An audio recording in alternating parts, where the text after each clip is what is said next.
It may be that our greatest gift in life is that we're always one decision away from transformation. We're always one decision away from a new path with new experiences, new beliefs, new identity, one decision away from a totally different life. It's almost incomprehensible that all the days leading up to now, everything we knew ourselves to be can be discarded and left with one swing of an axe gone. What is more miraculous than that we live at the intersection of two imaginary worlds, right? The past and the future. Past is gone and essentially meaningless, yet is the provider of our identity. It still rules over us. Our sense of who we are comes from our collection of past memories, that imaginary world of yesterday, like the elephant tied to the chair with a rope. It hasn't realized it's strong enough to break free. It doesn't know that what confines him is not the rope, but acceptance of a lie. And that's what the past, that's what identity is, a lie. We are not yesterday, we are right now, and from the trivial things to the significant things we get wrapped up in that lie, we overlook the gift of control we have over our future. What does it mean to say I'm not a morning person? That in your past you hadn't conditioned yourself to wake up early.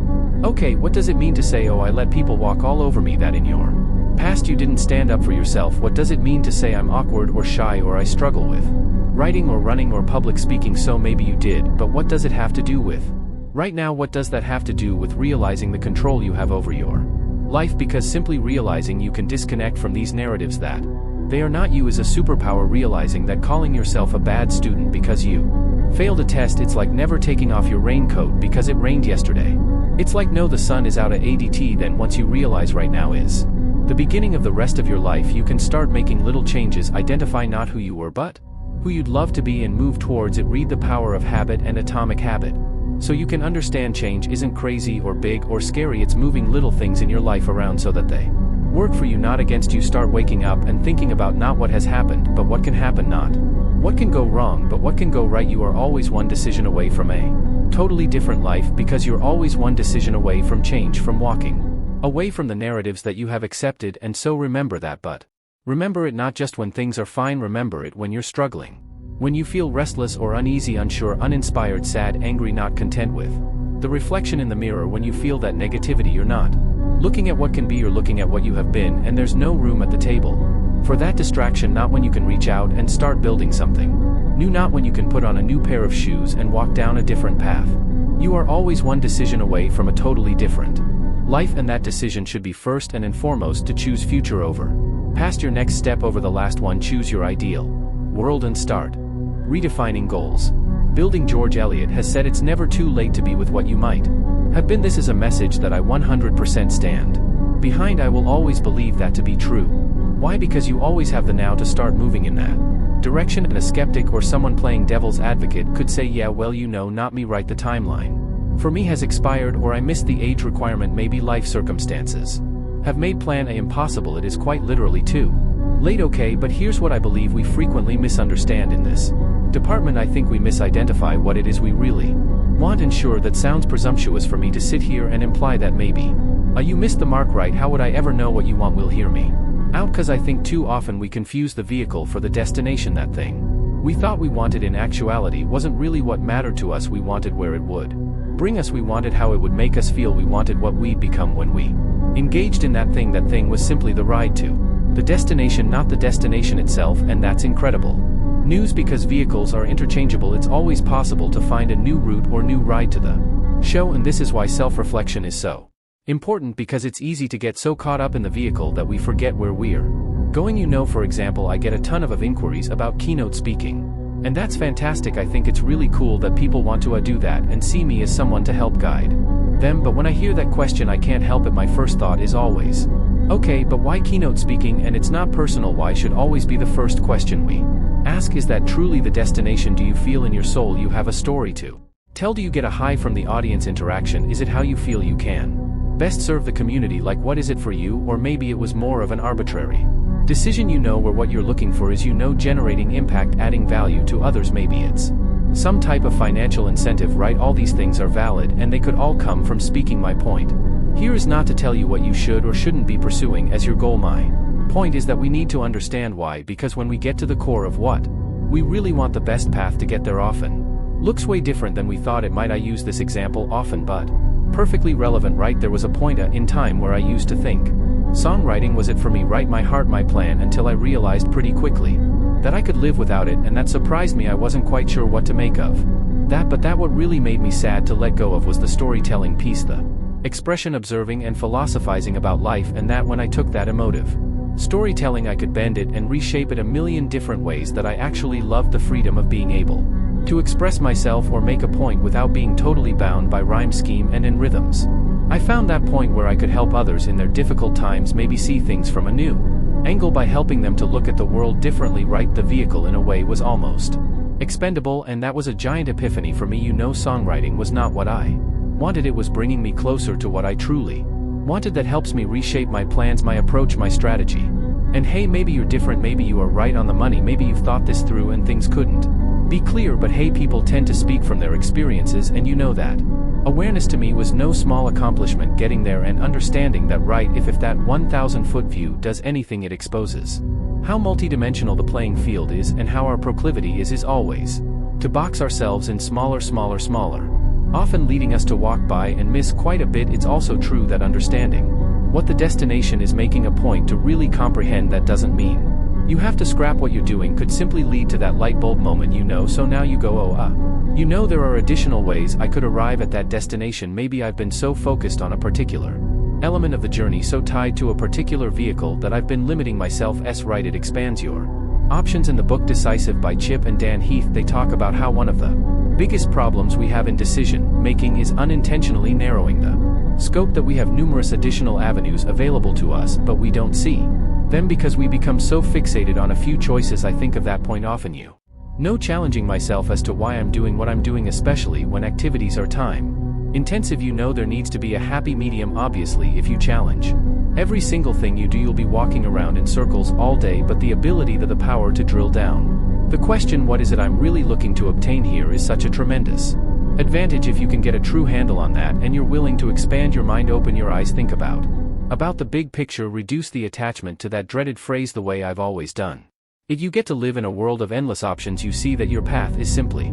that one path of many. In the business world, you hear stories about people all the time that were unable to separate the goal from the medium, couldn't look outside the parameters they'd created for themselves. The blockbusters of the world, when it should have been hold the vision but adjust the process and readjust over and over again. Our tendency is to hold on to that process so tightly that it becomes a weight around our ankles. When it comes to relationships, right, people stay in toxic relationships all the time because that's the person, this is the group I hang out with, this is my network. Well, what are you looking to get out of a relationship or group or network? Because no, it certainly shouldn't be betrayal or chronic stress or limiting beliefs being imposed upon you. So if that's the case, detach and find a different way, a different person, or a different group. Again, you're confusing the vehicle with the destination. Another example, college, right, which for some people makes perfect sense, for others it doesn't. I loved in Matthew McConaughey's book Green Lights when he realized he wanted to be an actor and to make his parents proud. To do it was traditionally right. He went to acting school until he realized his most valuable experience was everything he was doing outside of school, but that the classroom was one vehicle of many to his ultimate destination was ultimately expendable. He had that foresight. Someone once told me when I went to get my first car that the buyer is in control because they have the greatest strength, a superpower, the ability, if it does not serve you, to walk away, to change course. You can always do that. So when you feel stuck or stagnant, try asking yourself, is this a vehicle problem or a destination problem? What is it that I want more than anything else, and what is it this journey is bringing me that gets me there, but gets me excited in the morning, that inspires me to my core? Because I find that when you can detach the goal from the method, it often exposes some valuable information that helps you re-establish momentum. Maybe it's taking resources from one place and adding it to another. Maybe it's a slightly adjusted approach. Maybe it's cutting a few small things away. Maybe it's a pivot, maybe a total revamp. Who knows? But the idea is it's never too late to get where you most want to go.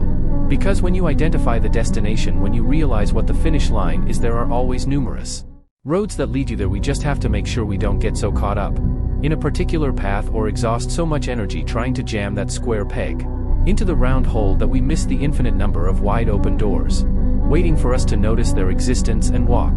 Embrace adversity through standing on that ledge, staring out at what we know we need to do at the moment we least want to do it. Well, that's where the future is shaped. When procrastination feels like the answer, or avoidance the optimal choice, where does one draw their strength? They say routine is a powerful tool in this fight, and I believe that when something becomes habit or part of the process instilled in the day-to-day, there's just simply less room for negotiation. We show up with our eyes on the prize, but here's the thing, we are human. There's simply going to be days when the world pushes back. Life is a game of complexity. It's unpredictable. You want to talk about the good days, fine, it's easy to show up when we're feeling good, and thankfully those days outnumber the others, right? Creating the bulk of our consistency, 10,000 hours, but not all of them. Life is about momentum. Myself, after coming off a pretty terrible weekend for a variety of reasons, I found myself on that ledge again when the alternative route made itself known, where it felt mighty tempting to call it off, take a break. Where my worldview had come into question, I had to ask myself, who are you? Really, it's easy to rational walking away in these moments. In his book The War of Art, Stephen Pressfield says our job in life is not to shape ourselves into some ideal we imagine we ought to be, but to find out who we already are and become it. Well, who would have known how much goes into that process of becoming, how committed we have to be to the road before us, and not only when it's sunny but when the skies are dark and gray, and how if we allow ourselves in those difficult moments to say sometimes it's okay to wave the white flag, it's okay to walk away, then you leave the door cracked to make that same decision at any other point in time, right? Quitting, conceding can very easily become a habit, and a habit we want to avoid at all cost, right? I have this little rule that no matter what, I can never leave dishes in the sink overnight, never, and I treat this arbitrary little promise to myself like it's life or death, which again random, but hear me out.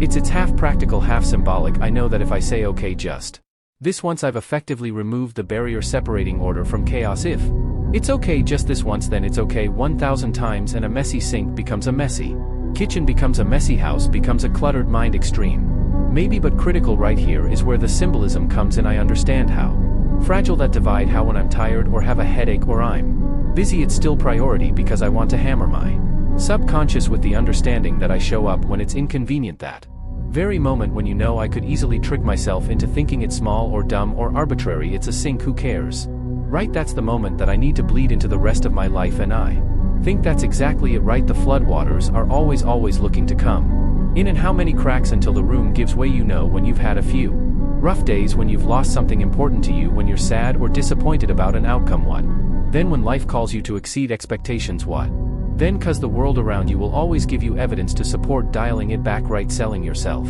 short if that's the case you're looking to make. But here's the deal: should you choose the inverse, you are strong enough to be better than you've ever been. In those challenging moments, you can show up. When it hurts, you can re-establish your why and carry forward even after the turbulence of yesterday. Life will never be easy, it will never all make sense, and this understanding has helped me to roll up my sleeves and continue forth when I'm disappointed with yesterday, or overwhelmed by the conditions or landscape of the moment. When I question how much I have left, but I found that when I look hard enough, there's always something to draw on, and that's the message of note. That's what we must show ourselves. When you're on that ledge, this can be where you're at your best. This is where you get to uncover just how deep-rooted your greatness is. This is where you set the standard and the pace for everything to cool me. Crafting excellence. There's something to the idea or act of stepping out of the limelight to work on yourself, to quote-unquote disappear for a particular period of time, so that with a laser-like focus you're able to build and develop the skills that will make you great at what it is you want to do. In a sense, we're not created out in the world as much as we're created by what we do behind the scenes, the thousands of hours spent dedicating ourselves to a craft, right? We enhance our value and capability by doing the often monotonous, unglamorous things day in and day out, and those results out in the world are merely a reflection of that work, and that's what makes excelling in any given area so challenging. There's something counterintuitive about performing to an audience of one, dancing to no applause, exhausting time and energy resources so that you can cling to a promise. But that's also why excellence will always be reserved for a few, open to everyone, but ultimately a few end up there, right? The same way a finish line is open to everyone but ultimately reserved only for those willing to put in the hundreds if not thousands of practice miles to start the race, run the race, and complete the race. That there's a substantial amount of sacrifice involved. The outside world is its own chess game. It requires courage and innovation and a willingness to step into its great unknown, but ideally in doing so one would be armed with the competency they've acquired when no one is looking. It's a result of their own dedication and commitment.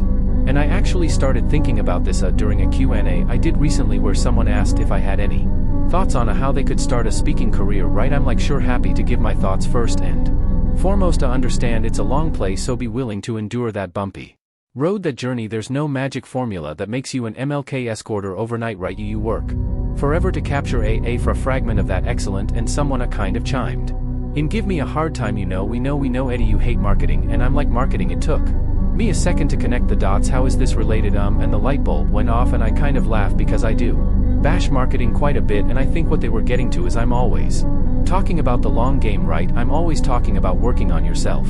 The back end, the deep work, chiseling yourself into something that's a unique, authentically you, extraordinary in its own right, or being so good as the saying goes they can't ignore you, but at the same time it would be pretty ridiculous and stupid for me to say marketing is not important.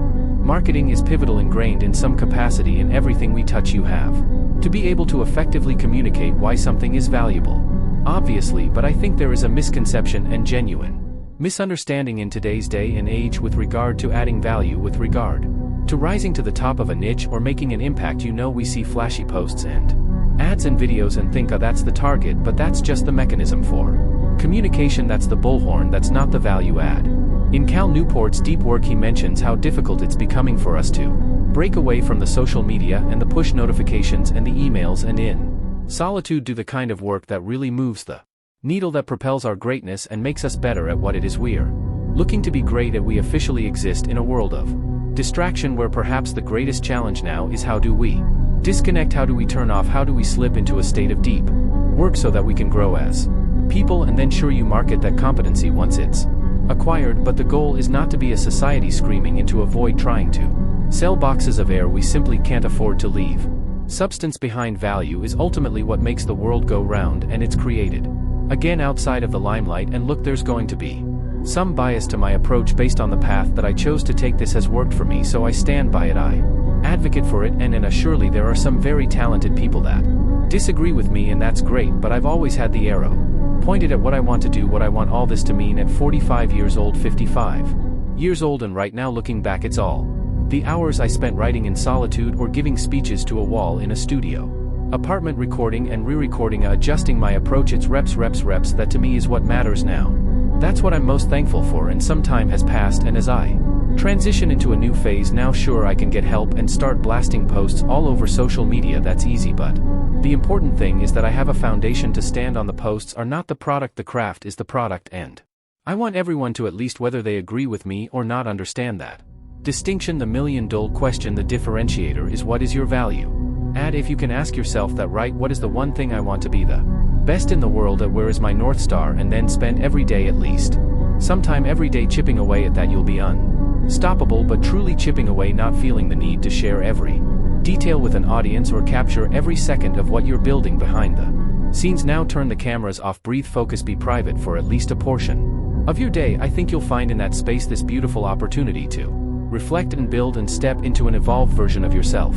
Don't be scared to disappear and come back better equipped. Don't be hesitant to go work on yourself. If you're talking substantive impact, true value add, it's always the people willing to put in the hours to do the things that most people are not willing to do. Target, identify the areas that make the difference, and then hammer those repeatedly. And look, I get it, you have to, in a lot of cases, give up some of the now in order to reach an ambitious goal in the future. It's a trade-off. It's hard, but life is about trade-offs, and maybe this message isn't for everyone, but if you're listening to this and you want to achieve some semblance of excellence in a given area, it's inescapable. It means falling in love with a pursuit that's time intense. It means showing up and putting in the hours, often for little short-term validation. It means solitude, because getting better is more important than attention. One of my favorite quotes is, confidence is earned. Well, you earn that confidence by showing up and committing to the things that truly matter, that make you stronger. Sometimes we must step back to leap forward, disappear as we are in order to reappear as we wish to be. Real work happens when no one is around you. Can you trust yourself enough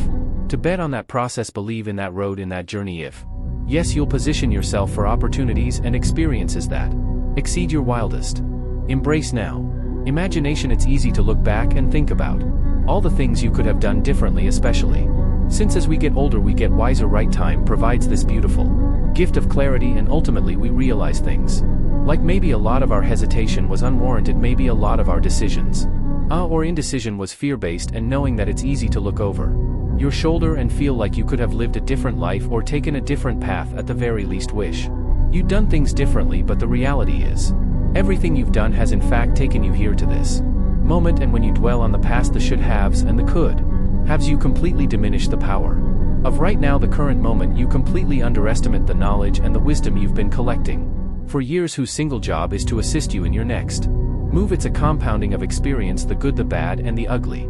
has landed you right here right now, and how beautiful right here is the infinite blank page, the forever fresh start. And that's not to say the past doesn't matter, it's to suggest that your prior discomfort, your mistakes and lessons have equipped you to deviate from the routines and the cyclical nature of your past. Right, the past is a gateway to now, not a life sentence, and there's a difference. You say last year or last month or last week is valueless because you did X when you should have done Y. I say to that, doing the wrong thing has positioned you to now do the right thing. Potential energy, right, like a spring being pulled back tighter and tighter and tighter, awaiting its opportunity to propel forward. You don't get that without those could haves and should haves. They're integral to the process, the reason you'll be different moving forward. You know, you can say, I wish I'd taken more chances, I wish I was bolder, I wish I followed my heart. Two pieces of news for you. One, that's fantastic. It seems as though you're now aware of those times you fell short and can therefore mitigate them moving forward. And two, you're not dead yet. We have to stop looking at yesterday like it's anything but a ladder to greater competency, the gymnasium for your decision making. Anyone can cherry pick the past, but the practical me asks, what is beating yourself up about what's gone due for you? What does it add to your life except for enabling and legitimizing the same identity you're looking to evolve and move on from? See, we don't limit ourselves because of right now, it's always because of yesterday.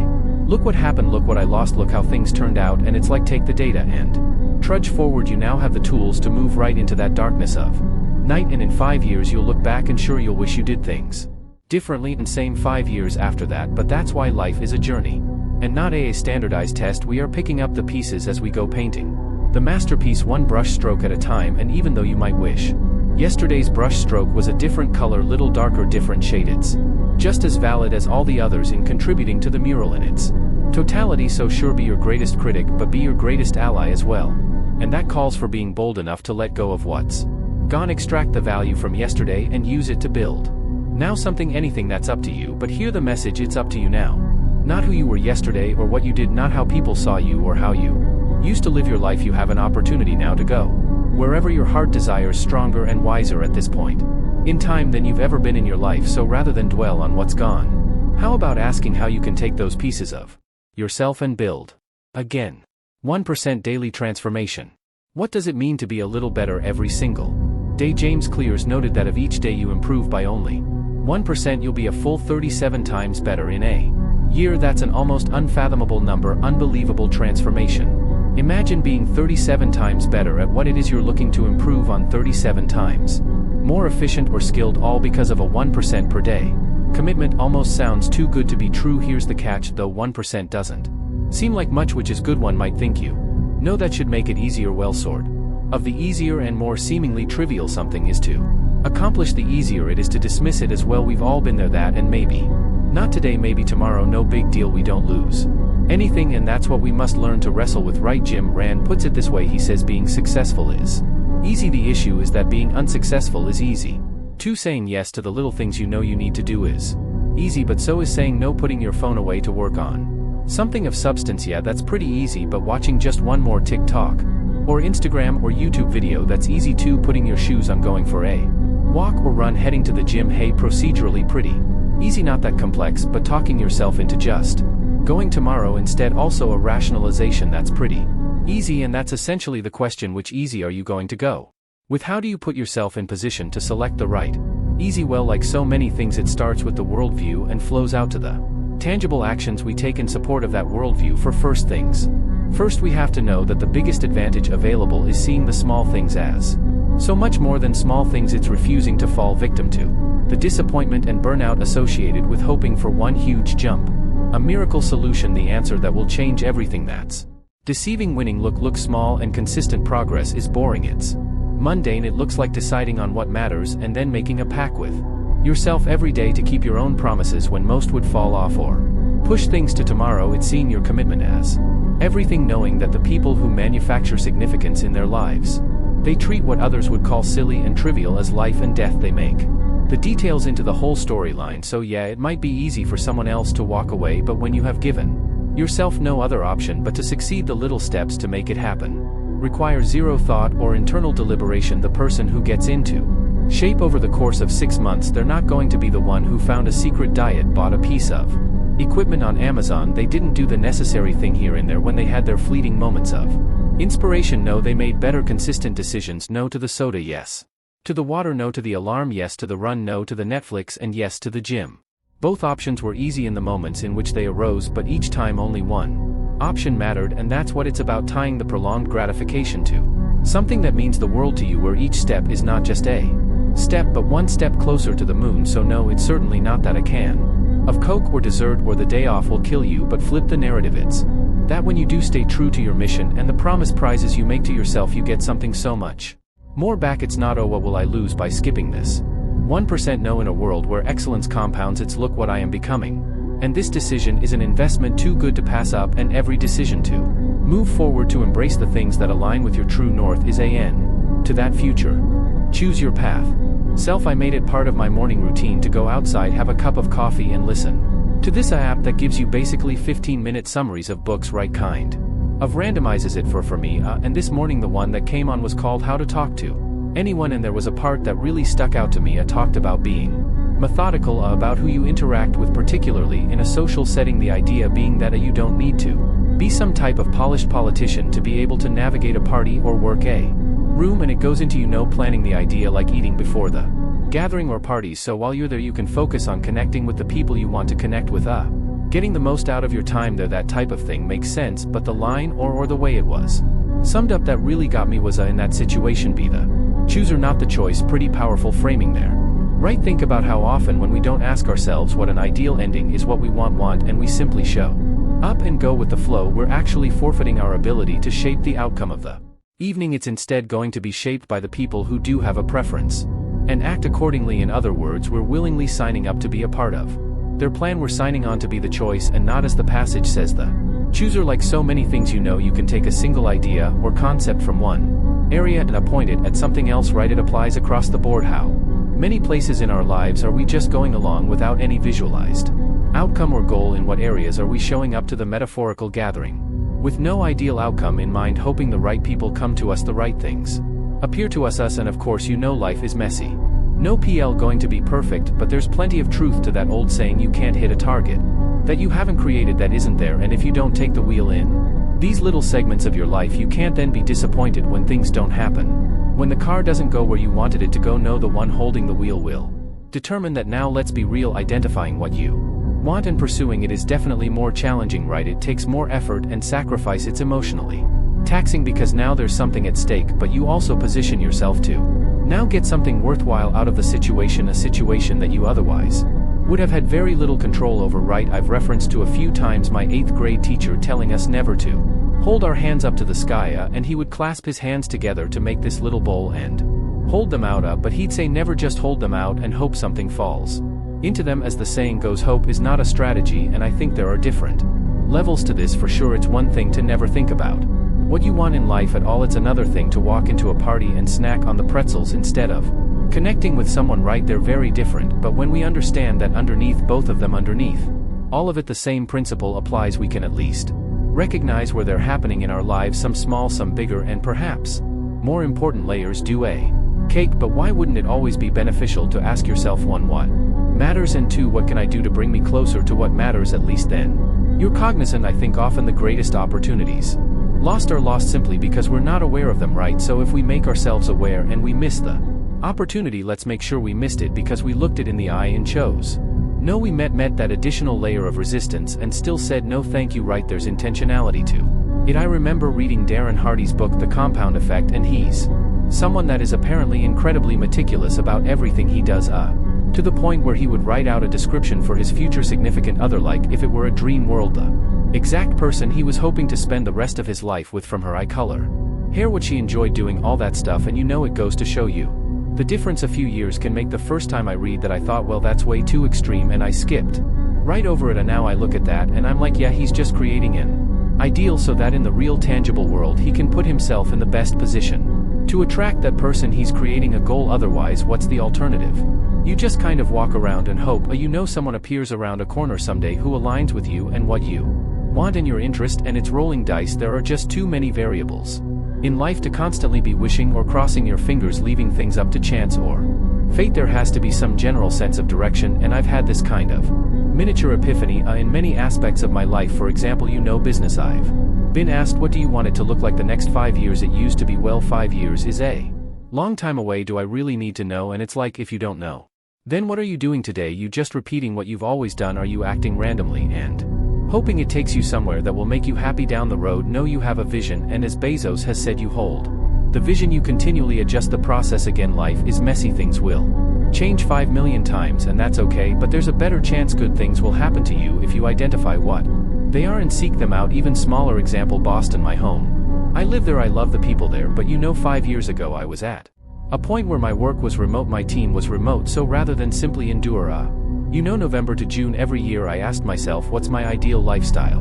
Like, what if I design around that? Why not move somewhere that really excites me? Now I can run in the heat in January in Miami, right? That's not a small thing in my life that makes me a lot happier, and so it's little things like that. You get the point, from the big things to the tiny details. If you don't choose what you want or choose your path, life will simply choose it for you, and that may or may not be in line with what makes you happy, or the idea, as many of us have heard in a different way, if you don't pursue your dreams, you will undoubtedly spend your days working to help someone else build theirs without you taking control, taking initiative. Life will, and you will become a pawn on the chessboard of life. So ask the questions, look in the mirror and delve into the aspirations of the person looking back at you, from social events, sure, to your significant other, to your work or business, to your overall life goal. What matters to you in these various arenas of your life? What does success look like? What does fulfillment feel like? And once you have that blueprint in your mind, you are now on the road to ensuring its construction, the construction not of a world you were given, but of a world you chose. Small steps, big change. It makes perfect sense in our busy lives that we sometimes lose sight of fundamental truths, but at least from time to time that's part of being human, and I want to talk about an important one, the tendency to forget that parts make a whole. Sounds simple, sounds obvious, not so much. The pieces make a stack, that little actions create big change, and I can tell you that every time in my life I found myself in trouble or overwhelmed or intimidated, it's because that very simple concept has eluded me, and all I can see in the moment is how far I have to go. All I can see is this big intimidating result, and I'm not there. And I want to tell a quick story to provide some context. Those of you who have seen my videos, you probably guessed it, it's running related, but if you're not a runner, hang tight, because this is not in any way specific to running.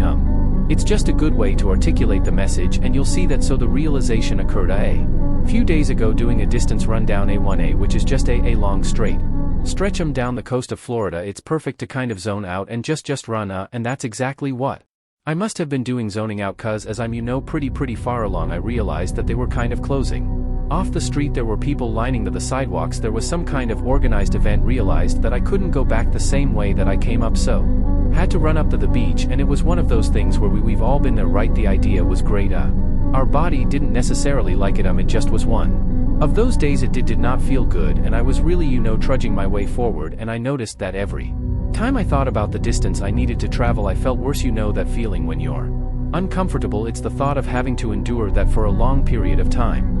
That's most taxing. Sure, right now is uncomfortable, but what creates the anxiety is that it goes on for a long period of time. We don't see an end to the immediate. We can't stop thinking about the space between where we are and where we have to be, right? So I'm continuing along, and my mind sort of makes its way back to my freshman year in college, and this is an important part in my life, specifically because it's when I really learned what it meant to work hard. I had no idea, and I speak about this often because I went through high school, I had good grades, I was a decent athlete, but I didn't understand what it meant to truly work. My first month in college as part of the rowing team, there was where I learned that just because you're suffering, just because you're hurting, doesn't mean you're entitled to anything. Someone else out there is suffering just as much. The difference is they might be getting more out of it. They're not feeling sorry for themselves, and that mentality was eye-opening for me. It's not, look at me, I'm a hero for putting myself through this. It's uncomfortable. She's also uncomfortable. Which one of you guys is going to turn that into results? That's what defines winners. And I remember the first workouts I did, I remember doing jump squats and wall sits with my teammates and emphasizing ways to break down the exercise into simple pieces mentally, right? Little pieces that the mind was okay with, that weren't so scary. A 2-minute walls is pretty intimidating. A 20-second walls, that's not so bad. So do 6 of those. Say something funny between each set. Find a way to tear down the mental obstacles, because the body can take so much if the mind lowers its defenses and simply allows it. So anyway, I'm making my way forward up the coast, and I stopped thinking about how far I had to go. I just stopped. I did not let it enter my brain. My focus went very specifically to every 2 steps, counting 1 2 1 2 1 2, because anyone can do anything for 2 steps. It's not Hard again, it just so happens that they stack up and create miles, but miles is not my concern, right? I'm not physically able to leap a mile, no one can do that. What I'm capable of doing is taking steps, that's all I can do, and it's manageable, and I can say without a doubt that changed my experience. It took the pressure off, and if you don't feel like you're in control, you will have a very tough time generating result. Because again, no one can leap a mile, and so a big part of success is rearranging the deck so that you have that control. You're behind the wheel. Sometimes it's just reminding yourself that the little things create the big things, the pieces stack up, and every single thing in life can be broken down into those little pieces, and guess what? They're not scary when you take the cover off. They're not overwhelming. Most importantly, they're completely within your control. Right. On a similar note, a friend of mine recently asked the other day about YouTube. He's got a follower, a base of entrepreneurs, right? A lot of them are looking to take their business onto the platform. Was asking me some questions, and he asked, what was the moment that sparked your channel's growth? And it's a funny question because the 100,000 subscriber mark was something that right from the get-go, the onset that I was looking forward to, I was aiming for, but there was never that mile leap, right? There was no single video that changed the trajectory of my viewership or channel or business. That's not how it happens. It's a step-by-step process. You can't jump to 100,000 or 500,000 or 1,000,000 subscribers, and starting out all I would think about is how far I had to go. I had get all worked up and stressed out and disappointed, but you learn lessons as you go through things, and I realized that you don't get X many subscribers in a day, and if that's your focus, of course you'll be overwhelmed because you can't control that. But what you can control is every thought, every video, every interaction with someone who cares about your message, and if you stay true to that, your consistency manifests itself in the form of a growing subscriber base. And the point is, it doesn't matter what you're doing, right? Talk about running, talk about YouTube, could be sports, it could be relationships, it could be anything. Yes, you want to understand where you're going, you want to know your target, you want to lock in a direction, then let go. Golds derail us because we forget what they're made of. They're made of little vulnerable pieces. To get to the top of a mountain, you have to climb it rock by rock, and when you're looking up from the base, yes, it's demoralizing, might even seem impossible, but no one can cover that distance. It's about the steps to the top, and then at some point, so long as you decide not to turn around, so long as you remain committed to overcoming each tiny obstacle, each barrier, you'll be at the top looking down at everything else, everything below you. Why? Because you didn't see the stack, you saw the pieces that were laid on top of each other.